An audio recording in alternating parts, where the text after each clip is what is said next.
Chapter 4 To the Sea. The next day was a Saturday, and the month was August, and the sun positively streamed down. It was a roaster of a day, and at breakfast Commander Pott made an announcement. "Today," he said, "is going to be a roaster, a scorcher. There's only one thing to do, and that's for us to take a delicious picnic and climb into Chitty Chitty Bang Bang and dash off down the Dover Road to the sea."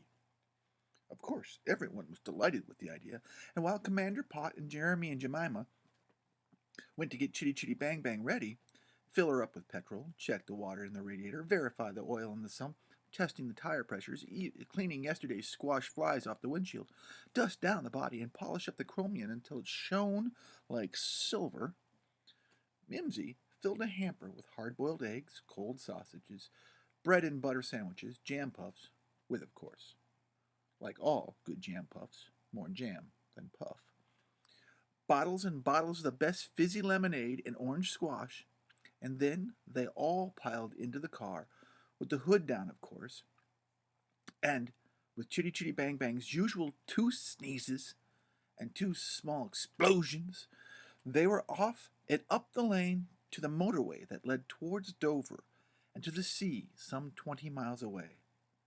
But, but,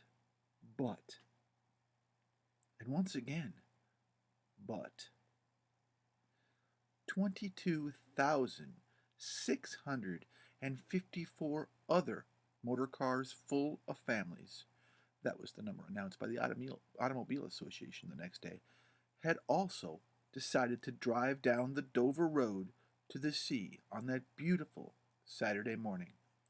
And there was an endless stream of cars going the same way as the Pott family in Chitty Chitty Bang Bang. Well, Commander Pott drove as cleverly as he could, overtaking when it was safe, weaving in and out like a snake out of the traffic, and taking shortcuts and side roads to dodge the really bad queues of cars. But they made terribly slow progress. In spite of much polite mooing from the boa constrictor horn, and, I'm sorry to say, occasional furious gagoogas from the klaxon horn, when some booby in a black beetle insisted on hogging down the middle of the road and not leaving room for Chitty Chitty Bang Bang to get by. As for doing 100 miles an hour, well, there just wasn't any question of it.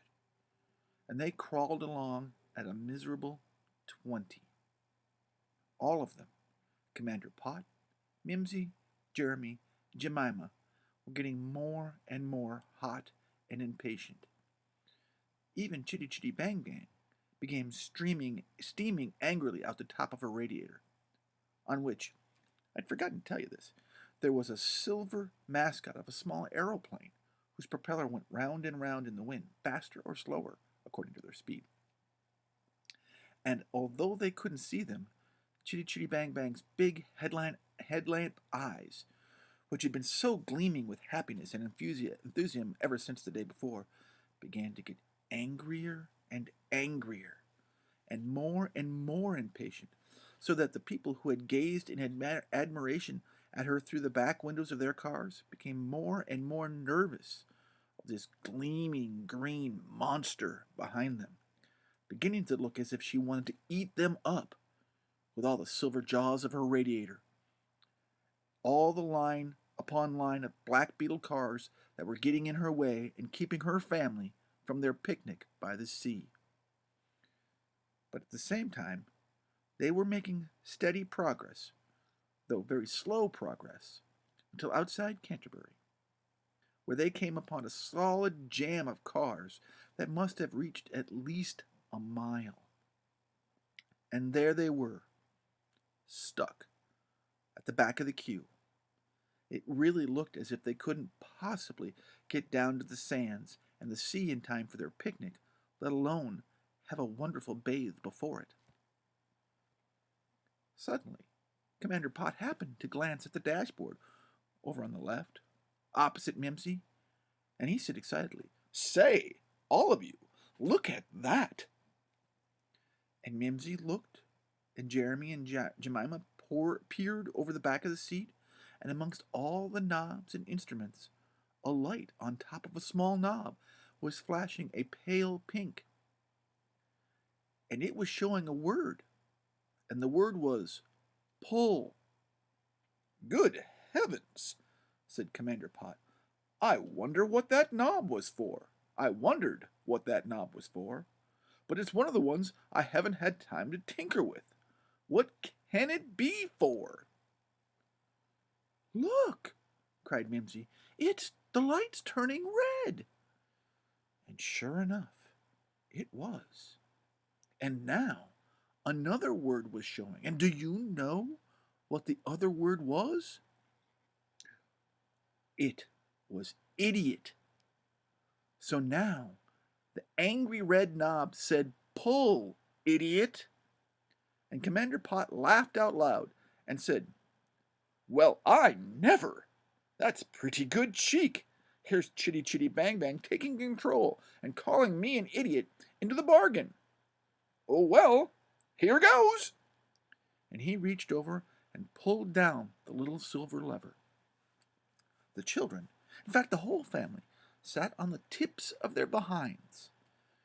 Now that's a phrase I've never heard before, the tips of your behinds. Though I must say I've probably sat on the tips of my behind before.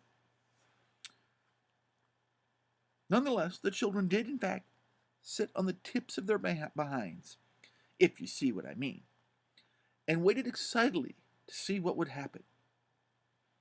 And a kind of soft humming noise began, and it seemed to come from all over the car, from the front axle, and from the back axle, and from underneath the bonnet. And then the most extraordinary transmogrifications, which is just a long word for changes, began to occur. The big front mudguards swiveled outwards so that they stuck out like wings, sharply swept back, and smaller back mudguards did the same. It was lucky the road was wide and there was a single lane of traffic, or a neighboring car or telephone pole might have been sliced in half by the sharp green wings. The wings locked into position with a click, and at the same time, though the family couldn't see it from behind, the big radiator grills slid open like a sliding door, and the big propeller of the fan belt, together with the flywheel underneath that runs the petrol pump and the electric generator, slowly slid forward until they were sticking right out of the front of the bonnet of the car. And then, on the dashboard, beside another little lever, a green light started to blink, and this light said, "Pull down." And Commander Pot, rather nervously, but this time obediently, reached over and gingerly pulled the lever very, very slowly down. And then, what in heaven's name, what do you think happened? Well, yes, you're right. You're absolutely right. The wings slowly tilted, and as Commander Pot at last realizing what Chitty Chitty Bang Bang was up to, pressed down on the accelerator pedal, the big green car, which was now what I might call an aero car, tilted up her shining green and silver nose and took off. Yes, she took off like an aeroplane and soared up over the car in front, just missing her roof, and roared away over the long line of stationary cars in the queue, while all the people stared out of their car windows in absolute astonishment. And Commander Pot called out, "Hang on, everyone! For heaven's sake, hang on!" Mimsy, Jeremy, and Jemima clutched the armrests beside them and just sat, stiff with excitement, with their eyes and their mouths wide open, thinking, heavens above, what's going to happen next? Well, what happened next was that there was a shrill whine of a machinery and a thump, thump, thump, thump from under the car, and automatically the four wheels retracted up into the bodywork so as to be out of the way and let the aero car go faster without the wind resistance of the wheels to slow her down. Commander Pot sat gripping the wheel and chuckling with excitement and delight. "I told you so," he shouted against the roar of the wind. "She's got ideas of her own. She's a magical car.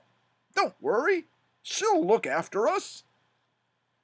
He carefully turned the wheel to see what would happen.